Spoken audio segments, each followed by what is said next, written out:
நாட்டில் நல்லவங்க ஒருத்தர் 2 பேர் இருக்கிறதுனால தாங்க மழையே பெய்யுது அப்படின்னு சொல்கிறது உண்டு. நல்லார் ஒருவர் உளரேல் அவர் பொருட்டு எல்லாருக்கும் பெய்யும் மழை. சில சமயம் ரொம்ப பேர் திடீர்னு நல்லவங்களா ஆகிடுவாங்க போல இருக்குது. அதனால தான் விடாமல் பேய் மழையாக கொட்டி தீர்த்துடுது. எல்லாரும் நல்லவங்களாகிட்டா உலகமே தாங்காது போல இருக்கே. அப்பப்போ ஒருத்தர் 2 பேர் நல்லவங்களாகணும். அப்போ தான் சீராக மழை பெய்யும். மாதத்துக்கு 3 பேர் நல்லவங்களானா மாதம் மும்மாரி பொழியும். இதெல்லாம் வேடிக்கை பேச்சு. இப்போ இதெல்லாம் ஒரு பக்கம் இருக்கட்டும். இப்போ விஷயத்துக்கு வருவோம். ஒரு கும்பலில் நல்லவன் யார் அப்படிங்கிறத எப்படி கண்டுபிடிக்கிறது? இதுக்கு ஒரு வேடிக்கை கதை உண்டு. என்னுடைய நண்பர் ஒருத்தருக்கு அவங்க பாட்டியம்மா சொன்ன கதையும் அது.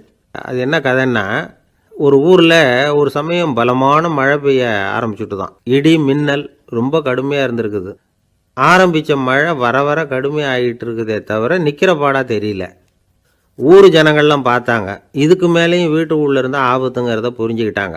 ஏன்னா வீடெல்லாம் இடிஞ்சி விழுந்துருமோங்கிற பயம். உடனே எல்லோரும் புறப்பட்டு ஊருக்கு பொதுவாக இருந்த ஒரு மண்டபத்தில் போய் தங்கிக்கிட்டாங்க. மின்னல் கடுமையாக இருந்தது. இடி எந்த நேரத்துலையும் விழலாம்ங்கிற நிலைமை. எப்போ விழலாம்னு பார்த்துக்கிட்டு இருக்குது. அந்த மண்டபத்தில் இருந்த ஜனங்கள் மனசுக்குள்ளே ஒரு பயம்.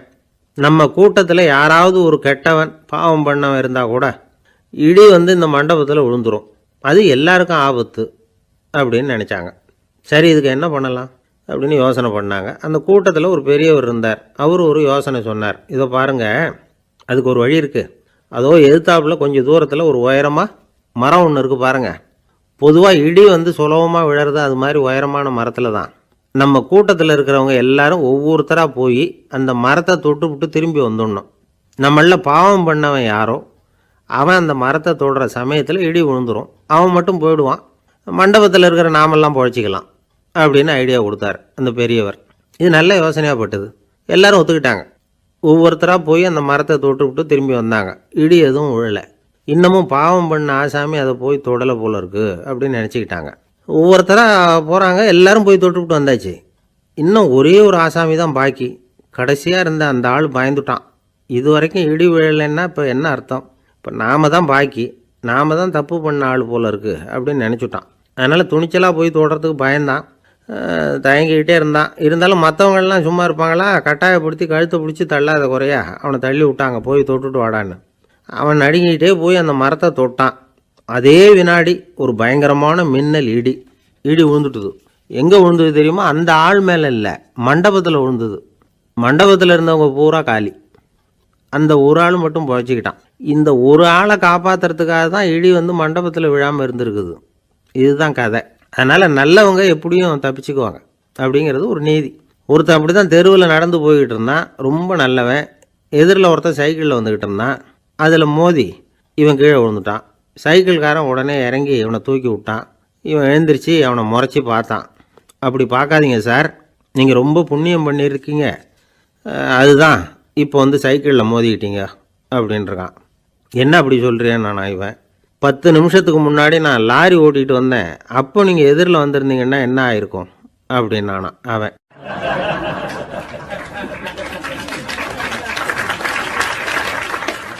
ஒரு பெரிய அரசன் இந்த உலகம் பூராவையும் ஆண்டுக்கிட்டு இருந்தான்.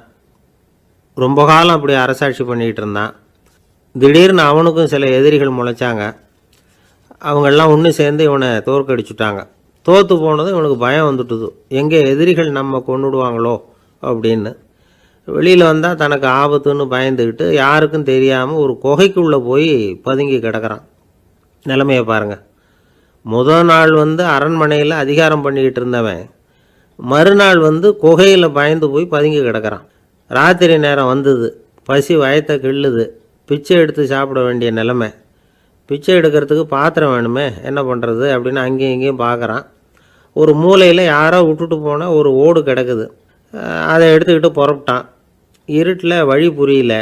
ஏதோ ஒரு யூகத்தில் காலை மெதுவாக எடுத்து வச்சு நடந்து போய்கிட்டுருக்கிறான். வழியில் ஒரு கருப்பு நாய் படுத்து கிடந்தது. இருட்டில் அவன் இது கண்ணுக்கு சரியாக தெரியல. அவனுக்கு தவறி போய் காலை வச்சுட்டான்.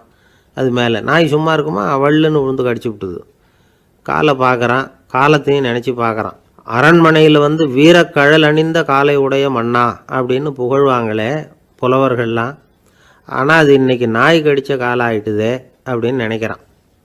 அது மட்டும் இல்லை, முன்னாடியெல்லாம் பொற்கிண்ணங்களில் தான் அவன் சாப்பிடுவான். ஆனால் இப்போது உடஞ்சி போன ஓட்டு, அது ஓட்டை வந்து கையில் வச்சுக்கிட்டு நிற்கிறான். அதில் ஏதாவது யாராவது சாப்பாடு போடுவாங்களான்னு. முன்னாடியெல்லாம் நிறைய பேர் அரண்மனைக்கு வருவாங்க, அரசருக்கு காணிக்கைன்னு சொல்லி இவன் காலடியில் கொண்டாந்து கொட்டுவாங்க.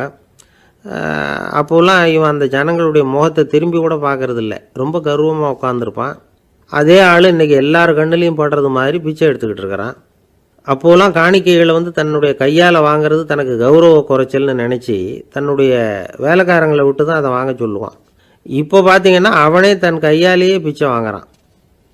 நினச்சி பாருங்கள், அந்த மனுஷன் நாள் அரசன், மறுநாள் பிச்சைக்காரன். எவ்வளோ வித்தியாசம்! செல்வம் தான் இப்படி ஒரு வித்தியாசம் ஏற்படுறதுக்கு காரணம். அப்படிப்பட்ட செல்வம் வாழ்க்கையை நடத்துறதுக்கு நமக்கு தேவை தான். ஆனால் அதையே நாம் அடைய வேண்டிய பயனாக நினைக்கிறோம் பாருங்கள், அதுதான் வேடிக்கை. இதை வந்து நம்மாழ்வார் அழகாக ஒரு பாசுரத்தில் சொல்கிறார்.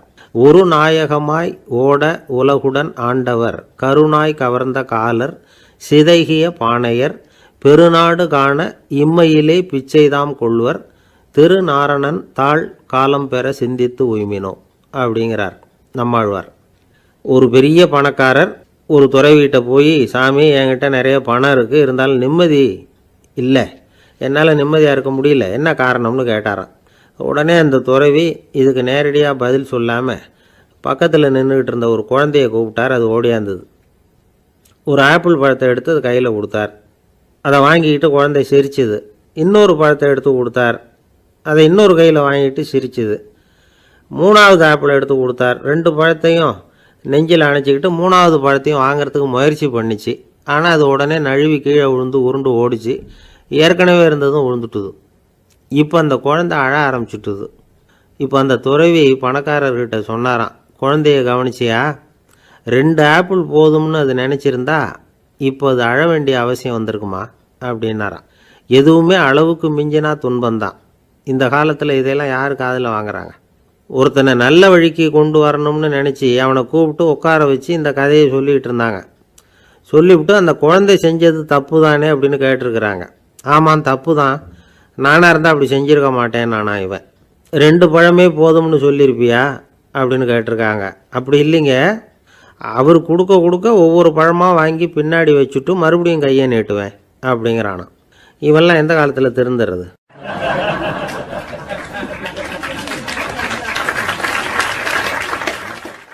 ஒரு பெரிய தத்துவ சிந்தனையாளர் இருந்தார், சுவாங்சு அப்படின்னு பேர். அவருடைய மனைவி ஒரு நாள் திடீர்னு காலமாயிட்டாங்க. ஐயோ பாவம், அவர் ரொம்ப வருத்தப்படுவார், போய் ஆறுதலாக 4 வார்த்தை பேசிவிட்டு வரலாம் அப்படின்னு நினச்சிக்கிட்டு நிறைய பேர் அவரை தேடிட்டு வந்தாங்களாம். வந்தவங்களுக்கு ஆச்சரியம், ஏன்னா இவர் வருத்தப்பட்டுக்கிட்டு இருப்பார் அப்படின்னு தானே எதிர்பார்த்தாங்க. அப்படி இல்லை, தாளம் போட்டுக்கிட்டு உட்காந்துருக்கிறார். தாளத்துக்கு தகுந்த மாதிரி பாட்டு வேறு பாடிக்கிட்டு இருக்கிறார். என்ன மனுஷன் அவர், கொஞ்சம் கூட கவலை இல்லாமல் இப்படி இருக்கிறாரு அப்படின்னு நினச்சாங்க. ஒருத்தர் துணிஞ்சு அவர்கிட்ட கேட்டுவிட்டார், என்னங்க இது இப்படி அப்படின்னு. அதுக்கு அவர் என்ன சொன்னார் தெரியுமா? இதை பாருங்கள், என்னுடைய மனைவி பிறக்கிறதுக்கு முன்னாடி அவளுக்கு உயிரும் கிடையாது, உடலும் கிடையாது. அதுக்கு பிறகு தான் உயிர் வந்தது, உடல் வந்தது, அந்த உருவம் வந்தது. இப்போ என்ன ஆச்சு? அந்த உருவமும் உயிரும் போயிட்டுது, அவ்வளவுதானே. வந்தது போயிட்டுது. இளவேனில் காலம், இலையுதிர் காலம், பனிக்காலம், இப்படி பருவங்கள் வந்து மாறி மாறி வருது இல்லையா? அது மாதிரி பிறப்பும் இறப்பும் மாறி மாறி வருது. இது இயற்கை. இதுக்காக அழுதா அது எப்படி அப்படின்னாராம். ஞான தெளிவு அடைஞ்சவங்களுக்கு எல்லாமே சுகம்தான். திருவள்ளுவரும் அதை தான் சொல்கிறார், உறங்குவது போலும் சாக்காடு, உறங்கி விழிப்பது போலும் பிறப்பு. தூங்கிறதுக்கெல்லாம் நாம் வருத்தப்பட்டுக்கிட்ட இருக்கிறோமா? இன்றைக்கி தூங்க வேண்டியிருக்குதே, இன்னும் கொஞ்சம் நேரத்தில் நான் தூங்க வேண்டியிருக்கு அப்படின்னு சொல்லி யாராவது அழுதுகிட்டு இருப்பாங்களா? அதனால் இந்த உலக வாழ்க்கையினுடைய இயல்பை வந்து யதார்த்தத்தை நாம் தெளிவாக புரிஞ்சுக்கணும். அப்படி புரிஞ்சுக்கிட்டால் நாம் கவலை இல்லாமல் வாழ முடியும். ஒரு வயசான தாத்தா பாட்டி 60 வருஷத்துக்கு முன்னாடி அவங்களுக்கு கல்யாணம் ஆச்சு, ஒன்றாவே வாழ்ந்தாங்க, ஒன்றாவே இறந்து போனாங்க. இப்போ அவங்க 2 பேரும் சொர்க்கத்துக்கு போய் சேர்ந்தாங்க. அங்கே எல்லா வசதியும் இருந்தது. ஒரு பெரிய பங்களாவே இவங்களுக்கு ஒதுக்கி கொடுத்தாங்களாம். இதுக்கு எவ்வளவு வாடகைன்னு கேட்டார் தாத்தா. வாடகையெல்லாம் கிடையாது, இலவசம் அப்படின்னார் அங்கே இருந்தவர். அந்த வீட்டுக்கு பின்னாடி ஒரு பெரிய புல்வெளி இருந்தது. இதில் விளையாட ஏதாவது கட்டணம் உண்டான்னு கேட்டிருக்கார் தாத்தா. அதெல்லாம் ஒன்றும் கிடையாது, பணம்லாம் கட்ட வேண்டியதில்லை அப்படின்னார் அவர். பக்கத்தில் ஹோட்டல் மாதிரி ஒரு பெரிய கட்டடம், உள்ள சாப்பாட்டு மேஜைகள், அது மேலே விதவிதமான பலகாரங்கள். சாப்பாட்டுக்கெல்லாம் எவ்வளவு அப்படின்னு விசாரிச்சாராம் தாத்தா. அதுதான் சொன்னேனே, இங்கே எல்லாமே இலவசம்தான், எது வேணும்னாலும் சாப்பிட்லாம், எவ்வளவு வேணும்னாலும் சாப்பிட்லாம் அப்படின்னாராம். நீங்கள் சொல்கிறீங்க அப்படி, ஆனால் நான் சர்க்கரை சேர்த்துக்கக்கூடாது, உப்பு சேர்த்துக்கக்கூடாது, பாட்டி கையால் எப்பவும் பத்திய சாப்பாடு தான் அப்படின்னாராம் தாத்தா. இதை பாருங்கள், இங்கே உங்களுக்கு அந்த கவலையும் வேண்டியதில்லை. இங்கே நீங்கள் ஸ்வீட்டு சாப்பிட்லாம், காரம் சாப்பிட்லாம், உங்களுக்கு எந்த நோயும் வராது அப்படின்னாராம் அங்கே சொர்க்கத்தில் இருந்தவர். இதை கேட்ட உடனே அந்த தாத்தா பக்கத்தில் நின்ன பாட்டியை பார்த்து கத்தினாராம், அடி பாவி, எல்லாத்தையும் கெடுத்துட்டியே, நீ எனக்கு பத்திய சாப்பாடு போடாமல் கண்டதை திங்க விட்டுருந்தா 10 வருஷத்துக்கு முன்னாடியே நான் இங்கே சேர்ந்துருப்பேனே அப்படின்னாராம்.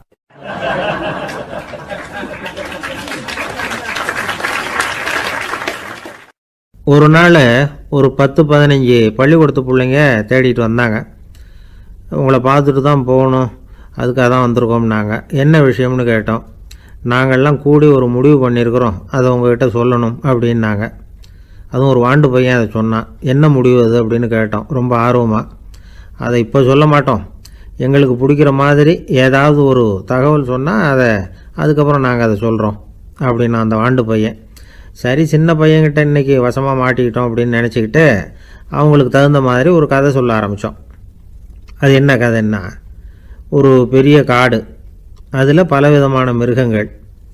அந்த காட்டுக்கு ஒரு சிங்கம்தான் ராஜா. எப்பவும் காட்டுக்கு அது தானே ராஜா. ஒரு பெரிய யானைக்கு இது பொறுக்கலை.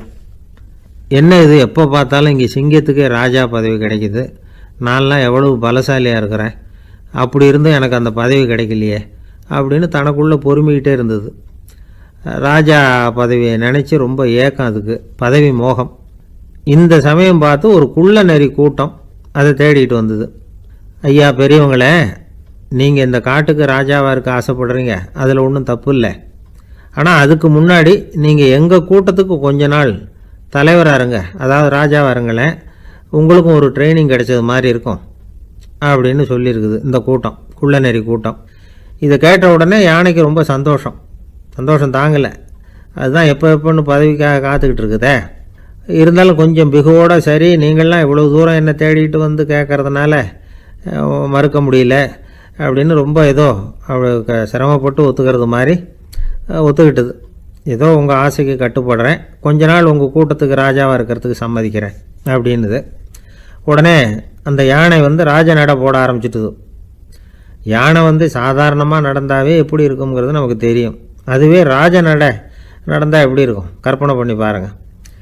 யானை முன்னாடி கம்பீரமாக போய்கிட்டு இருக்குது, தலைவர் இல்லையா, அதனால் குள்ள நரிகள்லாம் ரொம்ப அடக்கமாக அது பின்னாடி அணிவகுத்து போயிட்டு இருக்குது. ராஜா வாழ்க, மன்னர் வாழ்க அப்படின்னு கோஷம் வேறு. யானைக்கு தலைகால் புரியல, அவ்வளவு சந்தோஷம். அந்த யானைக்கு செருக்கு ஆணவம் எல்லாம் ஏற்பட்டு போச்சு. அதுக்கப்புறம் அது தரையை பார்க்குமா, நிமிர்ந்து நடக்க ஆரம்பிச்சுட்டுது. தரையை பார்க்குறதே இல்லை. அப்படி போயிட்டுருக்கிறப்போ ஒரு சதுப்பு நிலத்தில் திடீர்னு காலை வச்சுட்டுது. அவ்வளோதான், கால் உள்ளே போட்டுது. இன்னொரு காலை எடுத்து வச்சுது, அதுவும் உள்ளே போட்டுது. அந்த 2 காலையும் எடுக்கிறதுக்காக அடுத்த 2 காலையும் அழுத்துச்சு, அதுவும் உள்ளே போக ஆரம்பிச்சுட்டுது. இப்போ 4 காலம் வசமாக சேத்துல அழுந்தி போச்சு, எடுக்க முடியல. குள்ள நரிகள்லாம் அதை சுற்றி வந்தது. சிலது சுற்றி நின்று டான்ஸ் ஆட ஆரம்பிச்சுட்டுது யானையை பார்த்துட்டு. இதை யானை பார்த்தது. என்ன இது தலைவர், நான் தவிச்சிக்கிட்டு இருக்கிறேன், தொண்டர்கள்லாம் சுற்றி நின்று வேடிக்கை பார்த்துக்கிட்டு இருக்கிறீங்க, டான்ஸ் ஆடுறீங்க அப்படின்னு கேட்டுதான். தொண்டர்களே, தலைவர் நான் தவிச்சிக்கிட்டு இருக்கிறது உங்களுக்கு தெரியலையா? இப்போ உடனே உங்கள் தலைவரை காப்பாற்ற வேண்டியது உங்கள் கடமை இல்லையா அப்படின்னு கத்துச்சான் அந்த யானை. குள்ள நரிகளில் ஒன்று முன்னாடி நின்று அந்த யானையை பார்த்து தான், தலைவரே எங்களுக்கு ரொம்ப நாளாக ஒரு ஆசை, அந்த ஆசையை நிறைவேற்றிக்கிறதுக்காக தான் உங்களை எங்கள் தலைவராக ஏற்றுக்கிறோம்னு சொன்னோம் அப்படின்னு தான். என்ன ஆசைன்னு கேட்டிருக்கு யானை. யானை கறி சாப்பிட்டு பார்க்கணுங்கிறது எங்களுக்கு ரொம்ப நாளாக ஆசை, அது இன்றைக்கி தான் நிறைவேற போகுது அப்படின்னு தான் அந்த நரி. இதை கேட்ட உடனே அந்த யானை அப்படியே மூர்ச்சி ஆகிட்டு தான். நரிகள்லாம் அது மேலே ஏறி குதற ஆரம்பிச்சுட்டு தான். பதவி மேலே இருந்த பேராசை அந்த பலசாலியான யானையையே மாட்டி விட்டுட்டுது பார்த்தீங்களா அப்படின்னு சொல்லி முடித்தோம் இந்த கதையை அந்த சின்ன பிள்ளைங்கக்கிட்ட. சரிங்க, இப்போ நாங்கள் உங்களை தேடி வந்த விஷயம் என்னங்கிறத சொல்லவா அப்படின்னா ஒரு வாண்டு பையன். சீக்கிரம் சொல்லு தம்பி, சஸ்பென்ஸ் தாங்கலை அப்படின்னோம். அவன் மெதுவாக, எங்களை பார்த்து சொல்கிறான், எங்களுக்கு கொஞ்ச நாள் நீங்கள் தலைவராக இருந்தால் தேவலை அப்படின்னா.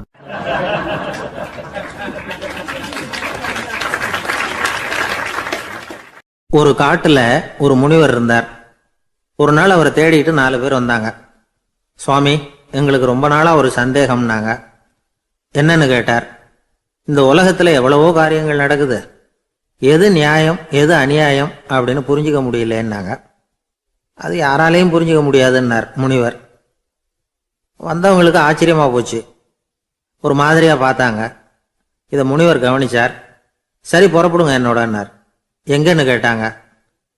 இப்போ உங்கள் 4 பேரையும் ஒரு புஷ்பக விமானத்தில் அழைச்சிட்டு போகிறேன். இந்த உலகத்தில் சர்வசாதாரணமாக நடக்கக்கூடிய ஒரு காட்சியை உங்களுக்கு காட்ட போகிறேன். நீங்கள் பார்க்க போகிற அந்த காட்சி நியாயமா அநியாயமா அப்படிங்கிறத என்கிட்ட சொல்லணும். நீங்கள் சரியான பதில் சொன்னால் புஷ்பக விமானத்தில் தொடர்ந்து பிரயாணம் பண்ணலாம். தவறான பதில் சொன்னால் இந்த புஷ்பக விமானம் உங்களை கீழே தள்ளி விட்டுரும் அப்படின்னார். 4 பேருக்கும் பயந்தான். இருந்தாலும் முனிவர் கூப்பிடுறாரே அப்படின்னு சொல்லி புறப்பட்டாங்க. அவங்க எல்லாரும் புறப்பட்டு ஒரு காட்டு வழியாக போய்கிட்டு இருக்கிறாங்க புஷ்பக விமானத்தில். அங்கே நடக்கிற ஒரு காட்சியை காட்டுறார் முனிவர். அதோ அங்கே பாருங்கன்னார். அந்த விமானத்தில் இருந்தபடியே எல்லாரும் கீழே குனிஞ்சு பார்க்குறாங்க. அங்கே ஒரு தாய் புலி அப்போ தான் குட்டி போட்டிருக்கு. குட்டிகளை ஈன்ற உடனே பசிக்கு இறை தேடி அந்த பக்கமாக வருது. அதே நேரம் ஒரு தாய் மான், அதுவும் அப்போ தான் குட்டி போட்டிருக்கு. அதுவும் இதே மாதிரி குட்டிகளை ஈன்ற உடனே பசிக்கு இறை தேடி அந்த பக்கமாக வருது. இப்போ அந்த புலி அந்த மானை அடித்து போட்டுவிடுது. அதுவும் சாப்பிடுது, குட்டிகளுக்கும் கொடுக்குது. இப்போ அந்த புலிக்குட்டிகள் முகத்தில் மகிழ்ச்சி, தாயை இழந்த அந்த மான் குட்டிகள் முகத்தில் துக்கம். இப்போ அந்த முனிவர் 4 பேர்கிட்டையும் கேட்குறார், நீங்கள் இங்கே பார்த்தீங்களே, இதில் எது நியாயம் எது அநியாயம்? ஒவ்வொருத்தராக சொல்லுங்க. உங்கள் பதில் சரியில்லைன்னா இந்த விமானம் உங்களை கீழே தள்ளி விட்டுரும். சொல்லுங்க பார்க்கலாம்னார். முதல்ல ஒருத்தன் சொன்னான், அந்த புலி செஞ்சது சரிதாங்க. அது பசிக்கு அதுதான் ஆகாரம். தன்னுடைய பசிக்கு தானே இறை தேடிக்கிட்டுது. அதில் என்ன தப்பு? அவ்வளவுதான். அதனால் புலி செஞ்சது நியாயம்தான் அப்படின்னா. அவ்வளவுதான், அந்த விமானம் அவனை அப்படியே கீழே தள்ளி விட்டுட்டுது.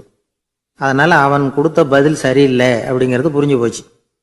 இப்போ 2வது ஆள் சொன்னான், புலி செஞ்சது பாவம், அந்த தாய்மான் என்ன தப்பு பண்ணிச்சு? இப்போ அந்த குட்டிகளுக்கு யார் ஆதரவு? அதனால் புலி செஞ்சது அநியாயம் அப்படின்னா. அவ்வளவுதான், அவனையும் கீழே தள்ளி விட்டுடுது அந்த விமானம். இந்த பதிலும் சரியில்லை அப்படின்னு ஆயிட்டுது. இப்போ 3வது ஆள் வந்தான். முதல்ல 2 பேர் கீழே விழுந்ததை பார்த்துக்கிட்டு இருந்தான்.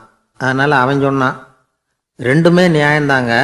புலி இறை தேடினதும் இயற்கை, அதுக்கு மான் இறையானதும் இயற்கை. அதனால் இதில் ஒன்றும் தப்பு இல்லைன்னா. அவ்வளவுதான், அவனையும் அந்த விமானம் கீழே பிடிச்சி தள்ளி விட்டுது. இப்போ 4வது ஆள் வந்தான். முனிவர் கேட்டார், நீயாவது சொல்லுப்பா, இந்த செயலில் எது நியாயம்னார். அவன் தெளிவாக பதில் சொன்னான். அதாவது என்ன சொன்னான்னா, எனக்கு தெரியல அப்படின்னா. அவனை விமானம் கீழே தள்ளலை, சௌரியமாக அழைச்சிட்டு போட்டுது. இவனும் பிரயாணம் சௌக்கியமாக பண்ணானான். ஆக இதுதான் சரியான பதில்ங்கிறத முனிவர் உணர்த்தினார். இந்த கதையிலிருந்து நாம் புரிஞ்சுக்க வேண்டியது என்னன்னா, இந்த உலகத்தில் எவ்வளவோ காரியங்கள் நடக்குது. அதெல்லாம் ஏன் அப்படி நடக்குதுங்கிறதுக்கு எப்பேற்பட்ட பண்டிதராலும் பதில் சொல்ல முடியாது. தெரியாததை தெரியாதுன்னு ஒத்துக்கிட்டா வாழ்க்கை பிரயாணம் சுகமாக இருக்கும். அதனால் தேவையில்லாத விஷயங்களை புரிஞ்சுக்கிறதுக்கு நேரத்தை செலவு பண்ணிகிட்டு இருக்கக்கூடாது. வாழ்க்கையை குழப்பிக்க கூடாது. வாழ்க்கைக்கு தேவையானது என்னவோ அதை மட்டும் புரிஞ்சுக்கிட்டா போதும். இந்த காலத்து ஆள் ஒருத்தன் ஒரு பெரியவரை தேடி வந்தான். ஐயா, ஒரு சந்தேகம்னா. என்ன உன்னுடைய சந்தேகம்னார். பகுத்தறிவுன்னா என்ன, விதின்னா என்ன அப்படின்னு கேட்டான். இதுக்கு அவர், இப்போ உன்னுடைய வலது காலை தூக்குன்னார். தூக்கினான். சரி, இப்போ உன்னுடைய வலது காலை கீழே இறக்காம உன்னுடைய இடது காலையும் தூக்குன்னார். தூக்கினான். பொத்துன்னு கீழே விழுந்துட்டான். பெரியவர் சொன்னார், உன்னால் ஒரு காலை தூக்க முடிஞ்சுது, அதுதான் பகுத்தறிவு. 2 கால்களையும் ஒரே சமயத்தில் தூக்குனா அடிபடும், அப்படிங்கிறது தான் விதி அப்படின்னு விளக்கம் கொடுத்தார். இவன் தன்னுடைய விதியை நொந்துக்கிட்டே இடுப்பை பிடிச்சிக்கிட்டு அங்கேருந்து நடந்து போயிட்டானான்.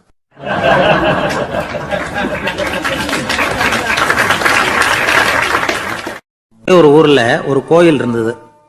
ரொம்ப பழைய கோயில். உள்ளே போகிறதுக்கே பயமாக இருக்கும். எந்த நேரத்தில் இடிஞ்சு விழுந்துருமோ அப்படிங்கிற பயம். அப்படி இருந்ததுனால யாரும் துணிஞ்சு சாமி கும்பிடுறதுக்கு அங்கே போகிறதில்ல. கோயிலுக்கு வர்ற கூட்டம் கொஞ்சம் கொஞ்சமாக குறைய ஆரம்பிச்சுட்டுது. கோயில் நிர்வாகிகள் எல்லாரும் கூடி உட்காந்து பேசினாங்க. என்ன பண்ணலாம்னு யோசனை பண்ணாங்க. எந்த இடம் மோசமாக இருக்கோ அந்த இடத்த பழுது பார்த்தாங்க.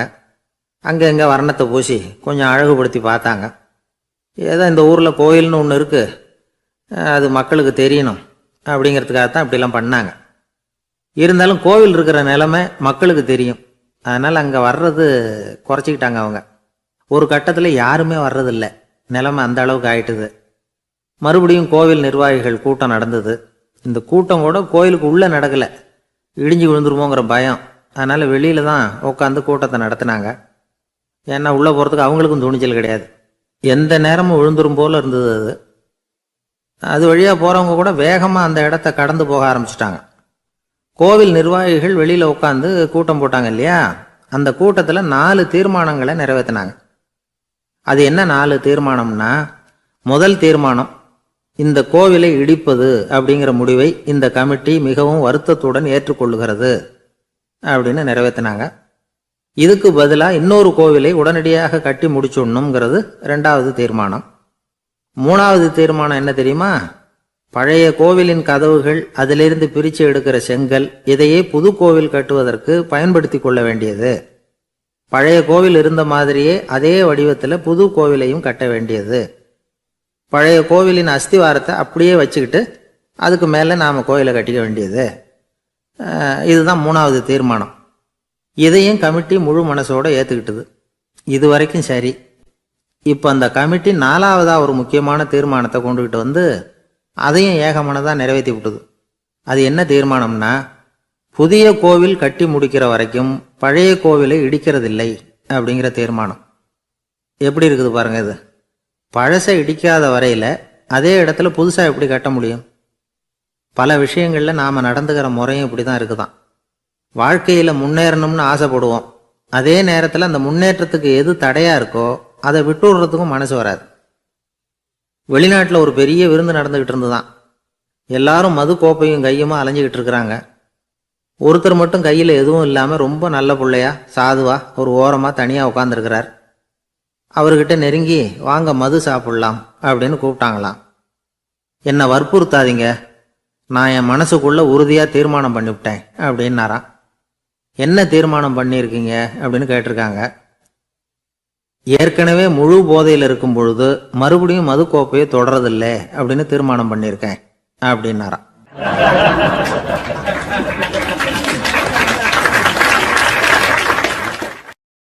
ஒரு ஊரில் ஒரு பெரியவர் இருந்தார். ஒரு நாள் அவரை தேடி ஒருத்தர் வந்தார். ஐயா, நான் கடவுளை பரிபூர்ணமாக நம்புகிறேன் அப்படின்னார். சரி, அந்த நம்பிக்கை உனக்கு எப்படி வந்ததுன்னு கேட்டார் இவர். அவர் சொல்ல ஆரம்பித்தார். ஐயா, எனக்கு கல்யாணம் ஆகி 10 வருஷம் ஆச்சு, ஆனாலும் குழந்தை பாக்கியம் இல்லை. அதுக்கு என்ன காரணமாக இருக்கும்னு நான் யோசனை பண்ணிகிட்டு இருந்தப்போ நண்பர் ஒருத்தர் ஒரு ஆலோசனை சொன்னார். உனக்கு மதப்பற்று இல்லை, எந்த கடவுளையுமே நம்ப மாட்டேங்கிற, அதுதான் காரணம்.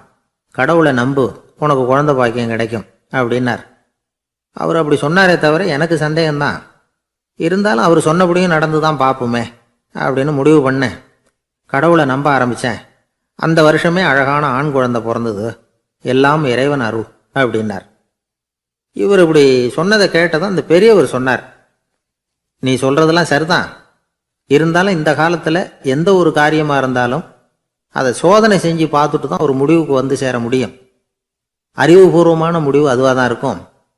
அறிவியல் சோதனைகள் அப்படித்தான். ஒரு குறிப்பிட்ட விஷயத்தை பற்றி எத்தனை தடவை சோதனை பண்ணாலும் ஒரே முடிவு தான் கிடைக்கணும், அதுதான் சரியாக இருக்கும்.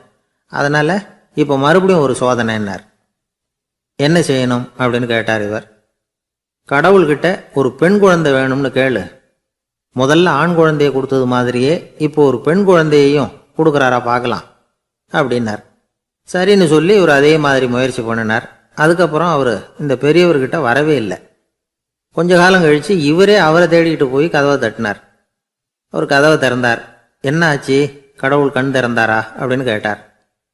அவர், அந்த சமாச்சாரம்லாம் நமக்கு வேணாம் சார், முதல் தடவை அது ஏதோ தற்செயலாக ஏற்பட்ட ஒரு சாதகம். இப்போ நீங்கள் 2வது தடவை சொன்ன பிறகு தினமும் கடவுளை வேண்டிக்கிட்டு தான் இருக்கிறேன், ஒன்றும் நடக்கலை அப்படின்னார் ரொம்ப விரக்தியாக. ஒரே ஒரு தோல்வியில் உங்கள் நம்பிக்கையெல்லாம் பறந்து போயிடுது பார்த்தீங்களா அப்படின்னார் அந்த பெரியவர். எல்லாம் நல்ல விதமாக நடக்கிற வரைக்கும் நம்பிக்கை, எதிர்பார்த்தது தோல்வியில் முடிஞ்சுட்டுதுன்னா அவநம்பிக்கை. மற்றவர்கள் பேரில் வைக்கிற நம்பிக்கை எந்த நேரத்திலையும் விவகாரமாகி விடக்கூடிய சாத்தியம் உண்டு.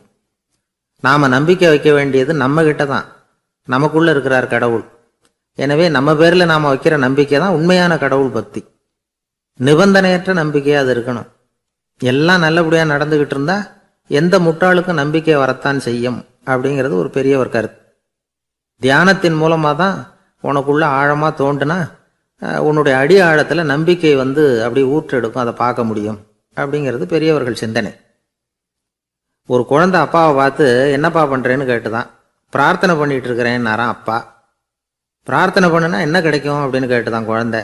எல்லாம் கிடைக்கும் அப்படின்னாராம் அப்பா. நீ வச்சிருக்கிறிய பேனா அது கூட கிடைக்குமான்னு கேட்டுதான் குழந்தை. கிடைக்குமேன்னு இருக்கார். அப்படின்னா அந்த பேனாவை என்கிட்ட கொடுத்துரு, நீ பிரார்த்தனை பண்ணி வேற பேனா வாங்கிக்கோ அப்படின்னு தான் அந்த குழந்தை.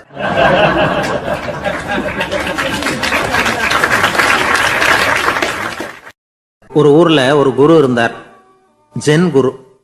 அவரை தேடிட்டு ஒரு மன்னர் வந்தார். வந்தவர் ஜப்பான் மன்னர். தோட்டக்கலையை பற்றி தெரிஞ்சுட்டு போகிறதுக்காக அவர் வந்தார். எப்படி தோட்டம் அமைக்கிறது அப்படிங்கிறத பற்றி அந்த குரு விவரமாக சொல்லி கொடுத்தாரு. ஒரு நாள் 2 நாள் இல்லை, 3 வருஷம் கற்றுக் கொடுத்தார். அதுக்கப்புறம் சொன்னார், நான் கற்றுக் கொடுத்துட்டேன், இனிமேல் நீங்கள் போகலாம், போய் தோட்டம் அமைக்கலாம், அதுதான் உங்களுக்கு பரீட்சை. தோட்டம் அமைச்ச பிறகு சொல்லி அனுப்புங்க, நான் பார்க்குறேன். நீங்கள் இங்கே என்னவெல்லாம் கற்றுக்கிட்டீங்களோ அதையெல்லாம் அங்கே செயல்முறையில் செஞ்சு காட்டுங்க அப்படின்னு சொல்லி அனுப்பி வச்சார். மன்னர் போனார். அரண்மனைக்கு பக்கத்திலேயே ஒரு பெரிய தோட்டத்தை உண்டு பண்ணினார். அழகான மரங்களையும் செடிகளையும் உருவாக்கினார். கிட்டத்தட்ட 1000 தோட்டக்காரர்களை பயன்படுத்தி 3 வருஷங்கள் முயற்சி பண்ணி அந்த அழகான தோட்டத்தை உருவாக்கினார். குருகிட்ட இருந்து செய்தி வந்தது, நாளைக்கு தோட்டத்தை பார்க்குறேன் அப்படின்னு. மன்னர் உடனே சுறுசுறுப்பாயிட்டார். முதல் நாளே தோட்டத்தை சுத்தப்படுத்தினார். ராத்திரி பூரா யாரும் தூங்கலை. எல்லாருக்கும் தோட்டத்தை ஒழுங்குபடுத்துகிற வேலை. அது அந்தந்த இடத்துல ஒழுங்காக இருக்குதா அப்படின்னு சரி பார்த்தாங்க. ஒரு தவறும் இல்லாத வகையில் அதை ஒழுங்குபடுத்தினாங்க. மறுநாள் குரு வந்தார், தோட்டத்தை பார்த்தார். அவருக்கு கோபம் வந்துட்டுது. மன்னருக்கு ஆச்சரியம், எப்பவும் சிரிச்சுக்கிட்டே இருக்கிறவர் இப்போ எப்படி இருக்கிறாரே அப்படின்னு. மெதுவாக குருக்கிட்ட போய் எல்லாம் சரியாக தானே இருக்குது அப்படின்னார். எல்லாம் சரிதான், ஆனாலும் எங்கே அந்த பொன்னிற காற்று அப்படின்னார். உதிர்ந்த இலைகள், பொன் மஞ்சள் நிற இலைகள் காற்றில் அப்படி புரண்டு ஓடுவதை நான் பார்க்க முடியவில்லையே அப்படின்னாராம். அது இல்லாமல் இந்த தோட்டம் உயிரோட்டம் உள்ளதாக இருக்காது, இதில் பாடல் இல்லை, ஆடல் இல்லை, அதெல்லாம் இல்லாமல் இந்த தோட்டம் ரொம்பவும் செயற்கையாக தெரியுதேன்னாராம். மன்னர் இப்போ தான் யோசனை பண்ணார். கீழே கிடந்த காஞ்சி போன இலைகள் மட்டும் இல்லை, மரத்தில் இருந்த காஞ்சி போன இலைகளையும் அப்புறப்படுத்தி சுத்தமாக வச்சிருக்கிறார். இறப்பும் வாழ்க்கையினுடைய ஒரு பகுதி தான். மரணம்ங்கிறது வாழ்க்கைக்கு எதிரானது அல்ல, அதை நிரப்பும் ஒரு பகுதி தான் அது. மரணம் இல்லையில் வாழ்க்கையே இல்லை அப்படிங்கிறது பெரியவங்க கருத்து. இப்போ அந்த தோட்டம் அழகாக தான் இருக்குது, இருந்தாலும் அது ஒரு ஓவியம் மாதிரி உயிர் இல்லாமல் இருக்கு. குரு ஒரு வாளியை கையில் எடுத்துக்கிட்டார். தோட்டத்தை விட்டு வெளியில் போனார். ஏற்கனவே வீசி எறிந்த அந்த சருகுகளை எல்லாம் அள்ளி கொண்டுகிட்டு வந்தார். உள்ள எல்லா இடங்கள்லையும் அதை வீசினார். உடனே காற்று அந்த காய்ந்த சருகுகளையும் பழுத்த இலைகளையும் அசைக்க ஆரம்பிச்சுட்டுது. இப்போ அங்கே சலசல சத்தம், சங்கீதம், இலைகளின் நடனம். ஓவியம் மாதிரி இருந்த அந்த தோட்டத்துக்கு இப்போ உயிர் வந்துட்டுது. இதுதான் அந்த பொன்னான காற்று அப்படின்னாராம் குரு. மன்னருக்கு புரிஞ்சுது. மிகப்பெரிய ஜென் கேள்வி ஒன்று உண்டு. உம்மான் அப்படிங்கிற ஒரு பெரிய குருவை பார்த்து துறவி ஒருத்தர் கேட்டாராம், இலைகள் எல்லாம் கீழே விழுந்து மரங்கள் மொட்டையாக இருக்கும் பொழுது என்ன நடக்கும்? இதுதான் கேள்வி. இதுக்கு உம்மான் சொன்ன பதில் பொன்னான காற்று, தி கோல்டன் விண்ட் அப்படின்னாராம். இதுக்கு என்ன விளக்கம்னா, உன்னுடைய எண்ணங்கள் எல்லாம் உன்னுடைய மனசிலிருந்து கீழே விழுந்து உனது உள்ளுணர்வானது மொட்டையாக நிற்கும் நிலைதான் அது. உனது வேர்களின் அருகில் காற்று வீசுகிறது. எல்லா எண்ணங்களும் உன்னிலிருந்து வெகு தூரத்துக்கு புரண்டு கொண்டே சென்று விடுகிறது. நீ அவற்றை கடந்து விட்டால் நீ அவைகளுக்கெல்லாம் மேலெழுந்து கீழே பார்ப்பவனைப் போல நிற்க ஆரம்பித்து விடுவாய். அதுதான் தியானம் என்பது அப்படின்னு சொல்றாங்க. தியானம்ங்கிறது எண்ணத்துக்கு எதிரானதில்லை. தியானம்ங்கிறது எண்ணங்களை கடந்து செல்வது தான். அதுக்கப்புறம் நாம் பொன்னிற காற்றில் ஆட ஆரம்பிச்சிருவோம்.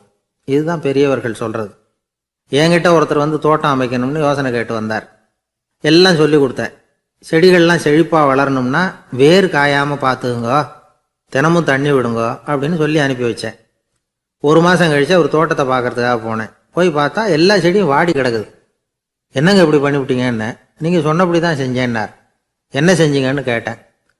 வேர் காயாமல் பார்த்துக்க சொன்னீங்க, தினமும் ஒரு தடவை எல்லா செடியையும் ஒவ்வொன்றா பிடுங்கி பார்த்து வேர் காயாமல் இருக்கா அப்படின்னு பார்த்துட்டு அதுக்கப்புறம் தண்ணி பாய்ச்சினேன், அவ்வளவுதான் அப்படின்னார்.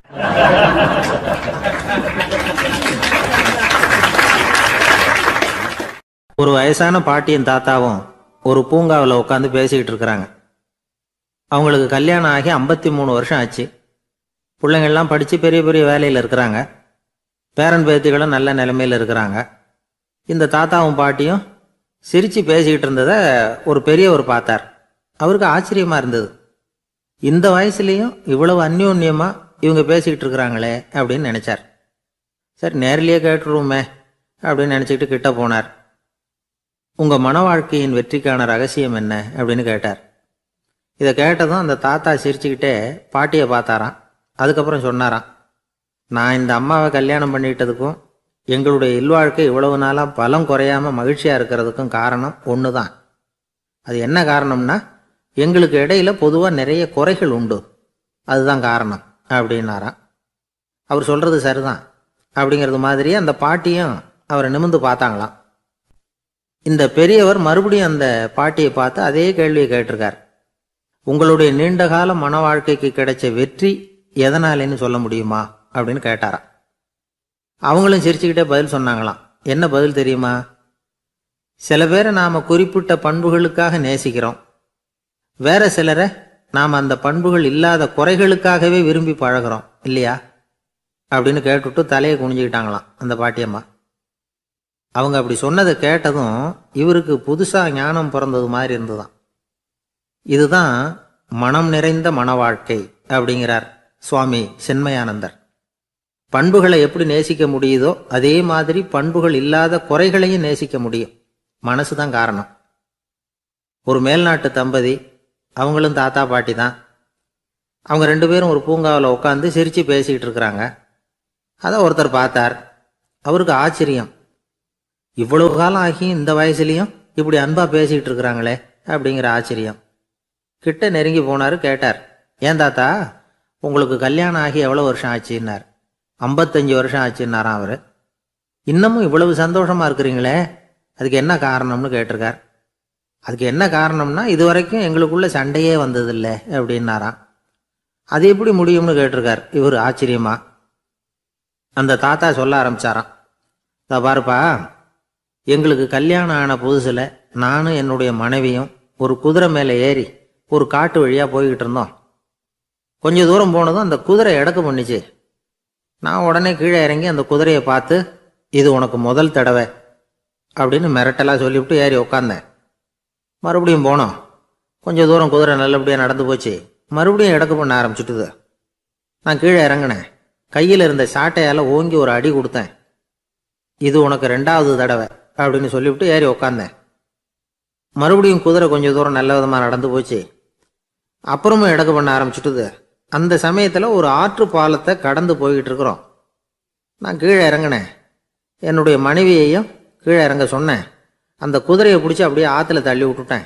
தள்ளி விட்டுட்டு, இது உனக்கு கடைசி தடவை அப்படின்னு சொன்னேன்.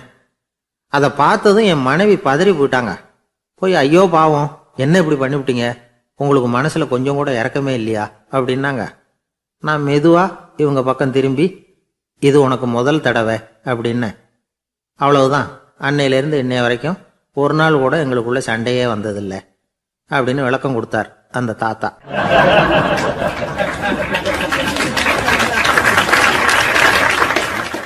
ஒரு ஆள் வேகமாக நடந்து போய்கிட்டு இருந்தான்.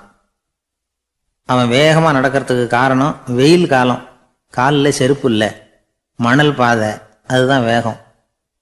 காலில் செருப்பும் இல்லாமல் கையில் குடையும் இல்லாமல் அந்த ஆள் வெயிலில் நடந்து போய்கிட்டு இருக்கிறான். அந்த சமயத்தில் இன்னொருத்தன் குதிரை மேலே ஏறி அந்த வழியாக வந்துக்கிட்டு இருக்கிறான். அவன் காலில் செருப்பும் இருந்தது, கையில் குடையும் இருந்தது.